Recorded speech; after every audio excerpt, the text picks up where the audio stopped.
तो नमस्कार मित्रों, मैं मंगेश तिवारी आज आपके साथ उपस्थित हुआ हूँ एक रोमांचक और मज़ेदार कहानी के साथ।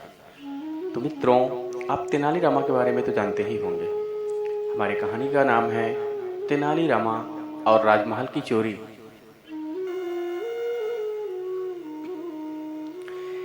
तेनाली रामा दक्षिण भारत के एक प्रसिद्ध चतुर मंत्री थे। वे राजा कृष्णदेव राय के दरबार में अपनी बुद्धिमत्ता के लिए जाने जाते थे। एक बार राज्य में एक गंभीर समस्या उत्पन्न हुई। तब राजा के महल से अनमोल रत्नों की चोरी हो गई थी और इस चोरी ने पूरे राज्य को चिंतित कर दिया और झकझोर दिया था। तब राजा ने आदेश दिया कि इस मामले को जल्द से जल्द सुलझाया जाए और चोर को पकड़ लिया जाए, क्योंकि राजा भी काफी परेशान था कि आखिर सुरक्षा के बावजूद भी महल में इतनी बड़ी चोरी कैसे हुई। तब राजमहल के सभी सुरक्षा उपायों के बावजूद चोरी कैसे हुई, यह सवाल सबके दिमाग में था। तब राजा ने अपने सभी दरबारियों को इस मामले की जांच करने के लिए बुलाया, लेकिन कोई भी इसका समाधान नहीं ढूंढ सका।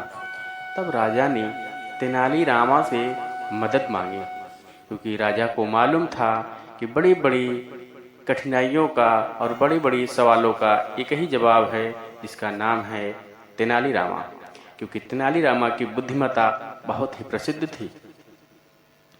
तब तेनाली रामा वहां आए और तेनाली रामा ने स्थिति की गंभीरता को समझते हुए मामले की जांच शुरू की। उन्होंने राजमहल का गहन निरीक्षण किया, लेकिन उन्हें भी कोई स्पष्ट सुराग नहीं मिला। तब तेनाली रामा ने सोचा कि चोर की मानसिकता को समझना महत्वपूर्ण होगा, इसलिए उन्होंने एक योजना बनाई। तो उन्होंने क्या योजना बनाई, आइए सुनते हैं। तेनाली रामा ने राजा से निवेदन किया कि वह राजमहल के दरवाजों को दिन भर खुला रखे और कोई भी नया वस्त्र या सामान आने से मना कर दें। इसके साथ ही उन्होंने यह घोषणा की कि वे एक बड़े भोज का आयोजन करेंगे, जिसमें दरबार के सभी लोग और महल के कर्मचारियों को आमंत्रित किया जाएगा। भोज में एक विशेष प्रकार की मिठाई, जो बहुत ही स्वादिष्ट और महंगी थी, यह परोसी जाएगी। कुछ दिनों बाद फिर भोज का दिन आया और सभी लोग आनंद पूर्वक भोज में शामिल हुए।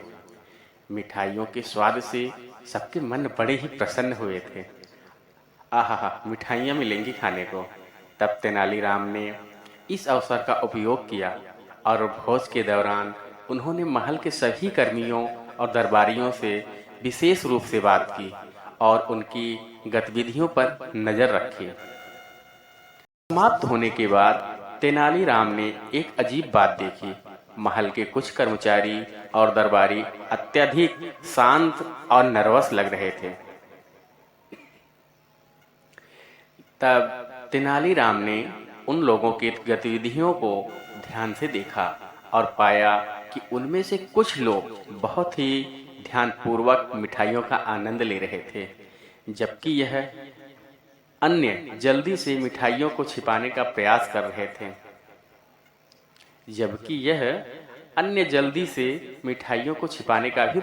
रहे थे। तब तेनालीराम ने एक विशेष व्यक्ति को चुना जो सबसे अधिक अशांत लग रहा था और उसका मन बहुत ही खिन्न था, बेचैन था। उसे तेनालीरामा ने एकांत में बुलाया। जब उसने पूछा कि उसे मिठाइयाँ इतनी महत्वपूर्ण क्यों नहीं लगी,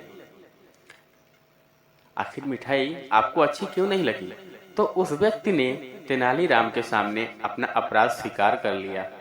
उसने बताया कि वह वही व्यक्ति था जिसने चोरी की थी और मिठाइयों का स्वाद उसके मन को शांति नहीं दे रहा था। उसने चोरी के सामान को महल के एक खंड में छिपा दिया था।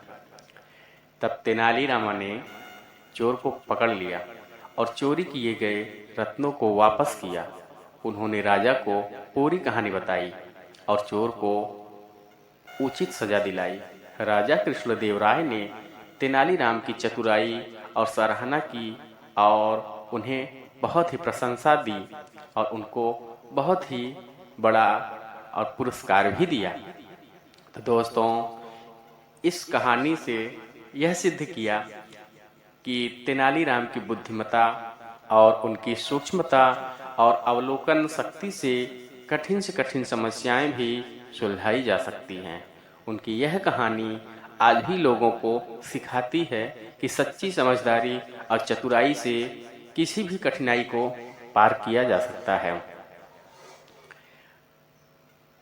तो मित्रों, आपको हमारी कहानी अच्छी लगी हो तो इसे शेयर सब्सक्राइब करना ना भूलें और हमारी कहानी को सब्सक्राइब करें। हमारी और भी नई और मज़ेदार कहानियों को पाने के लिए हमारा चैनल सब्सक्राइब करें। धन्यवाद।